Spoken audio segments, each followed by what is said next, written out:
pradedame naujus metus su nauju įkvėpimu, naujais tikslais. Ir noriu su jumis kartu, kad įsikeltume tikslus ir siekius. Kad naujais 26 metais toliau kartu augtume Dievo pažinimu, kad mokytumėmės iš Viešpaties ir savo gyvenimuose Viešpatį Jėzų laikytume aukščiausiu autoritetu. Padėkokime metų pradžioje už jau atėjusius naujus metus. Tegu Viešpats Dievas saugo mus kiekvieną dieną. Mes dėkojam tau, Viešpate, už kiekvieną akimirką šitais metais, kad tu būsi, Viešpate, ir esi su mumis. Ačiū, Viešpate, kad tu nukreipi mus, vedi mus, laikai ir parodai kelią. Visagalis Viešpate, mes dėkojam, kad tu esi mūsų kelias, tiesa ir gyvenimas. Mes dėkojam tau, Viešpate, kad kiekvienam iš mūsų, kai bus sunkiausi apsisprendimai, Viešpate, tu būsi kartu ir nukreipsi. Kad Viešpate, tu būsi kartu ir parodysi teisingą kelią. Kai bus nuliūdusios mūsų širdis, Viešpate, tu būsi kartu ir mus įkvėpsi eiti toliau. Visagalis Dieve, mes dėkojam tau už kiekvieną dieną, už kiekvieną akimirką, nes žinome ir pasitikime, kad tu esi su mumis. Nauji metai, bet gyvenimas tęsiasi ir mokomės, skaitom, gilinamės tai, ką Viešpats sako. Ir jo žodžiai nesikeičia. Jis mus moko toliau gyventi tikėjimu. Tai yra tai, ko nėra, vadinti taip, lyg būtų. Ir kažkaip metų pradžioj pagalvojau, kas vis dėlto yra ta laimė ir džiaugsmas.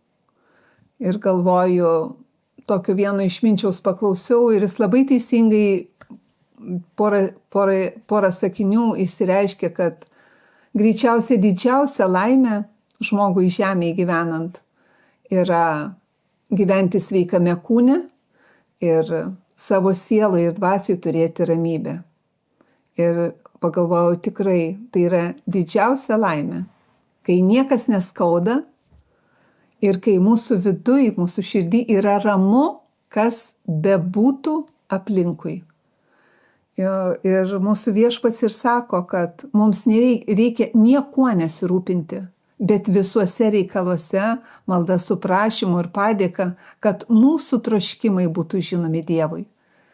Ir tada jis pats užgarantuoja, kad Dievo ramybė, kuri pranoksta bet kokį supratimą, bet kokį samprotavimą, saugo mūsų mintis ir protą Jėzuje Kristuje. Bet mums reikia apsirengti Kristumi. Tai reiškia nuolat ir pastoviai atnaujinti savo mintis ir protą. Nuolat ir pastoviai kreipti savo mintis ir dėmesį į tai, ką Viešpats sako. Ir kad jis tikrai, kad ir kokia aplinkybė sunkiausia bebūtų, kad jis tikrai yra su mumis ir padeda. Bet labiausiai, ko noriu palinkėti naujaisiais metais sau ir kiekvienam iš jūsų, kad mokytis, džiaugtis tai, ko turime. Nes turime kiekvienas iš mūsų labai daug. Turime rankas, kojas, akis. Galime kiekvieną rytą prabusti iš naujo, matyti visą Viešpaties kūrinyje ir džiaugtis gyvenimu, iš naujo pasirinkti, laukti gerą.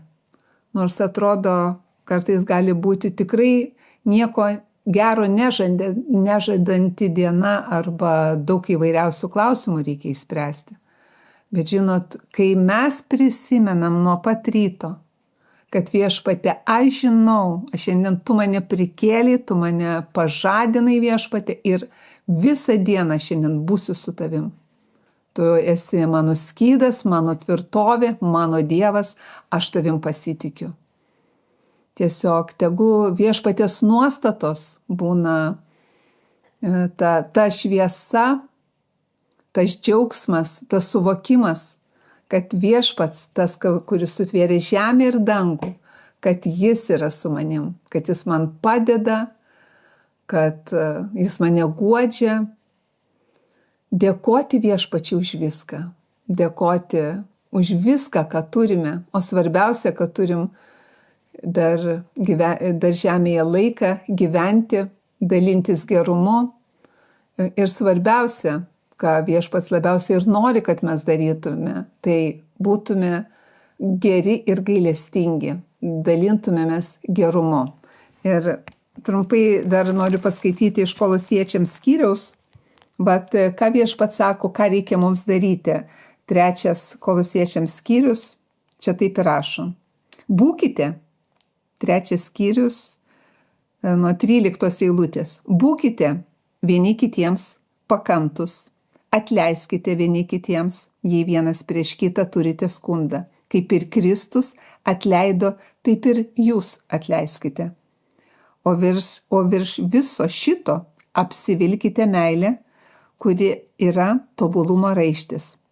Jūsų širdise tegu viešpatauja Dievo ramybė, į kurią esate pašaukti.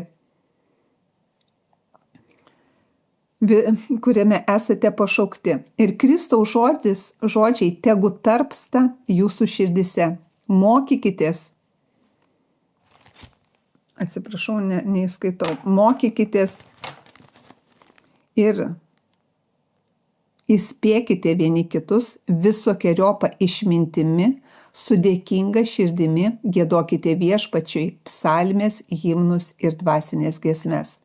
Ir visa, ką bedarytumėte, žodžiu ar darbu, visa darykite viešpaties Jėzaus vardu, per jį dėkodami Dievui Tėvui. Ir čia atrodo visai nedaug skaitom, bet kas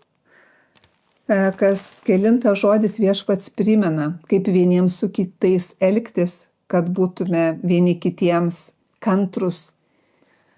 Ir tai greičiausiai yra svarbiausia žemėje, kol gyvenam žemėje, ugdyti kantrybę vienas kitam. To ir linkėčiau ir linkiu kiekvienam savo artimoje aplinkoje, ar su kuo bebendrautume. Ugdykime kantrybę savo širdise. Dalinkimės gerumu ir gailestingumu, užjauskime ir padėkime vieni kitiems. Ir kiek įmanoma, kiek nuo mūsų priklauso, skirkime viešpačiui laiką bendrauti su viešpačiu ir iš jo mokytis. Tiesiog suprantu, kad kol gyvenam žemėj, laiką turim patys pasirinkti, kam skiriam laiką. Aš šiemet nusprendžiau keltis kuo anksčiau, kad iš ryto galėčiau skirti laiką viešpačiui. Man, pavyzdžiui, keltis 5 ryto tikrai labai didelis iššūkis. Bet aš priėmiau sprendimą ir kol kas 2 savaitę tą darau. Ir žinot, tai įmanoma.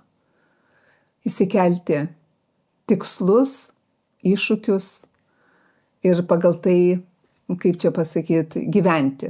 Tai linkiu kiekvienam iš jūsų įsikelti tikslus, iššūkius, nors ir visiškai, kaip čia pasakyti, nedidelius, bet juos užsirašyti ir siekti keistis, kad keistumėmės į viešpaties atvaizdą ir pavydalą, kad į jį panašėtume. Ir kad kol gyvenam žemėj, kol dar neišėjom pas viešpatį amžinybę, kad skirtume kuo daugiau laiko pažinti ir gyventi su viešpačiu. Nes tai, kaip viešpats ir sako, tai yra jo žodžiai mums palikti, jis pats čia žemėj, yra gyvybė ir sveikata. Ir yra viskas, ko reikia gyvenimui ir dievotumui. Taigi, linkiu tą Dievo pažinimą, tą nuovoką ir supratimą auginti savo širdise, pasitikėti Viešpačiu. Ir tegu džiaugsmas ir ramybė tarpsta visų mūsų širdise.